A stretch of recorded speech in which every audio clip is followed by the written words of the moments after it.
So now we see that Bitcoin is headed towards the 90K level. We have failed on the weekly chart. In my last update, I was talking to you guys about if we don't get above the 99K level, expect a swift pullback in the Bitcoin chart. I'm going to talk to you guys about what I think is coming next and what could possibly happen for us to have some type of bullish turnaround. That's what we're looking for right now, but it doesn't seem like that's going to happen. And then I'm going to talk to you guys a little bit about what I'm doing with some of the altcoins that I'm actually buying right now, because normally I don't buy altcoins in a downtrend. So we are doing something a little bit different, and it's for a good reason. You want to stick around. So first,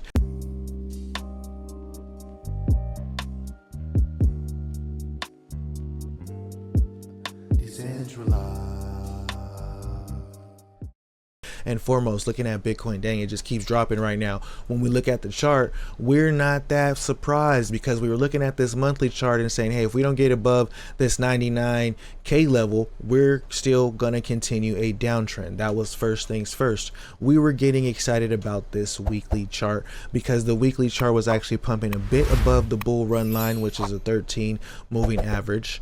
It was already above it on the daily, but we had to ignore that because we were waiting for the confirmation for the weekly. So let me explain that a little bit.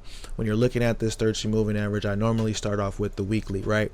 Then over here, the price kind of dumped and we had our little downtrend, and then it was going to come back up and retest this moving average. And this is where everybody was saying, hey, this is it. This is where the cycle changes. This is where we have the super cycle or the 2-cycle rule or whatever people are talking about.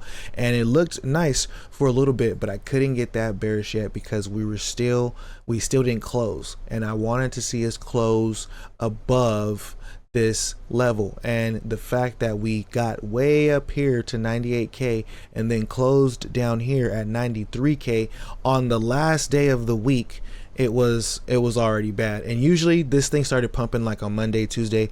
If you follow me on Spaces, or if you're in my Telegram group, or if you ever hear me on a call or something like that, I usually say, hey, if we're pumping too early, it's not good. I want to have that pump on Sunday so we can solidify that volume and that pump on Sunday, get above this moving average, but we don't. So now we failed it, and then we had our nice little pullback.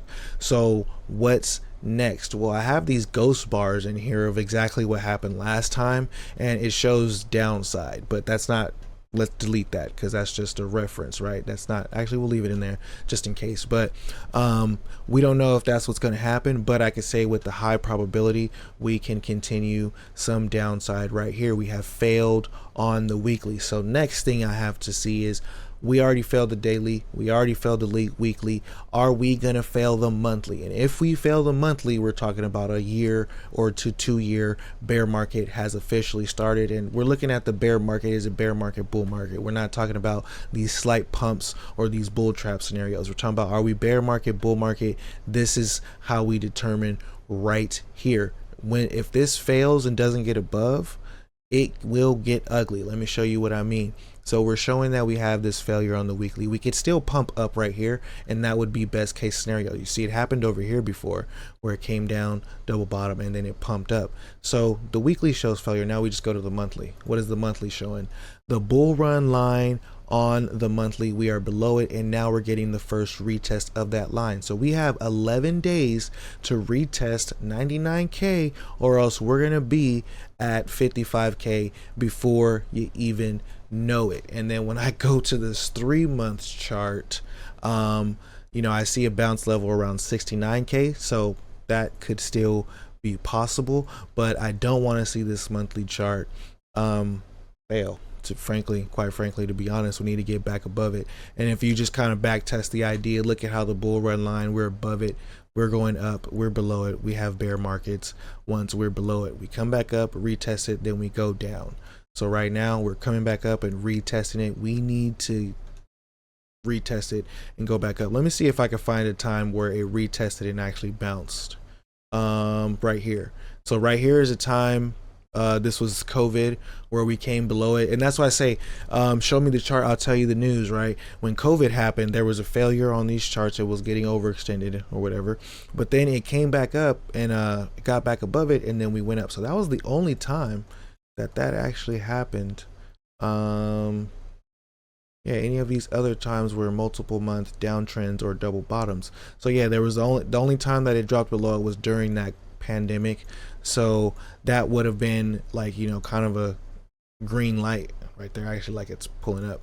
But yeah, so that's what we're doing right now on this Bitcoin chart. We need to see this level of 100K.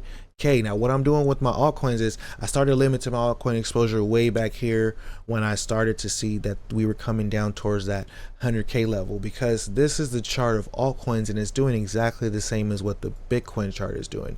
And it's already got its wick above and started pulling back. So it's already kind of showing that it's a little bit more bearish than Bitcoin. I don't like that. I don't want to take losses. I only want to gain wealth and preserve wealth, so I would limit that altcoin exposure. Remember, this is not financial advice. You do what you do. I'm just telling you what I do. But also, I am still bullish on crypto. I know that crypto is going to be the biggest opportunity to make some gains, and that's why I'm just focusing on what I want to buy, definitely doing some research, and only holding coins that are going to be bringing me passive income. So I'm going to be staking things that I think are going to make a comeback. This is very key, because in the past I have staked things that have just completely died, or the token dropped so much in price. It doesn't matter if I staked and I earned 10% for 2 years, I earned 20%, but the token tanked 98%. That doesn't do anything for you. So I want to get a token, first things first, that I feel like is definitely going to be around higher than it is right now when the market cycle comes back. And that is very hard to determine, but that's the key here. That's the thing that we're trying to figure out. But the other thing I can do is just put a lot of my stuff in stable coins, get 6 to 10 to 20% on stable coins, depending on which market I'll use in passive income, and then I can do a bunch of research and determine which coins I think are going to come back when this thing turns around, because it is going to have these cycles, cycle, up, down, up, down, up, down. So now we are here, looking like, hey, if we follow this monthly cycle, maybe we go up for a little bit, but we have a couple months of sideways right here. So hopefully we just get bullish and we just start bouncing on these charts. But I'm holding Tau right now because I really think that this project could and will be something that is huge in the future.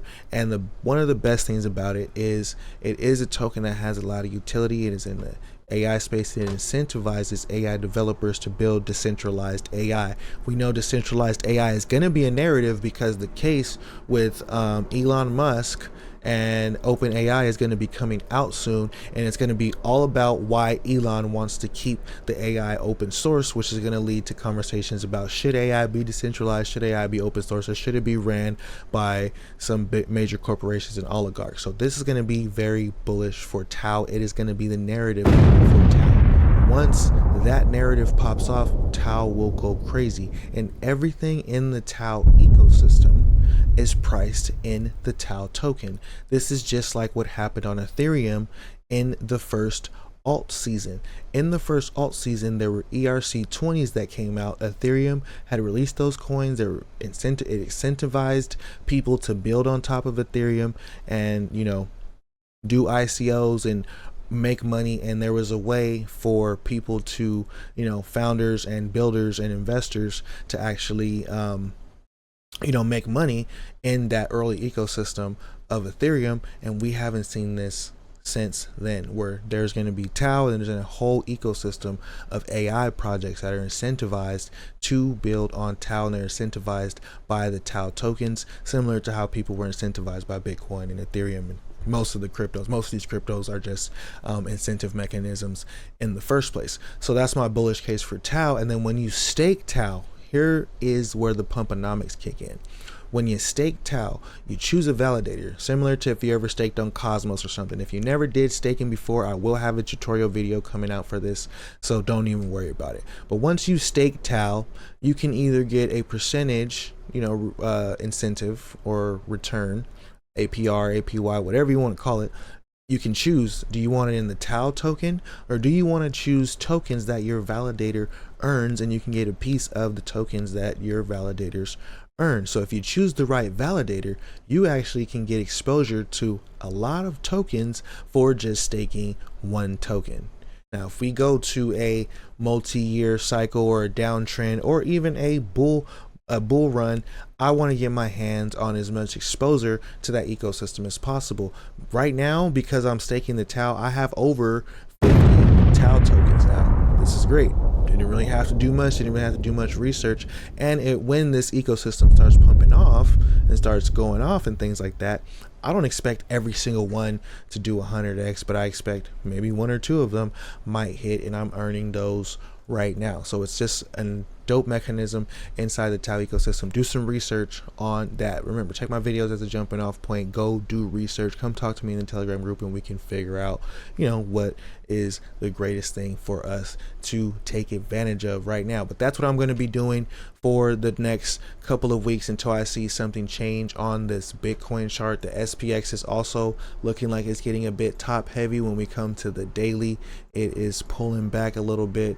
The weekly is also looking like it wants to get pulled back to its 13 moving average. So I'm thinking the market could be going down for a little bit, and I can have plenty of time to research and get some coins on the passive income side. So let me know what you guys think about the video. What do you guys think about TAO, and what do you guys think about the Bitcoin price? Don't forget to check out my project, the Ohana DAO. These are the dApps that we are building for Ohana DAO. The first dApp is a directory for events, an event directory, and a POAP builder for people. And then the next one is a vouching protocol. Then we have a reputation protocol, which people can use to make like achievement systems and things like that. And then we have the impact ledger, which is our refi part of it, where we plant trees and make sure that we can get people's reputations if they're good in the environment and things like that. So if you guys are interested in things like that, let me know in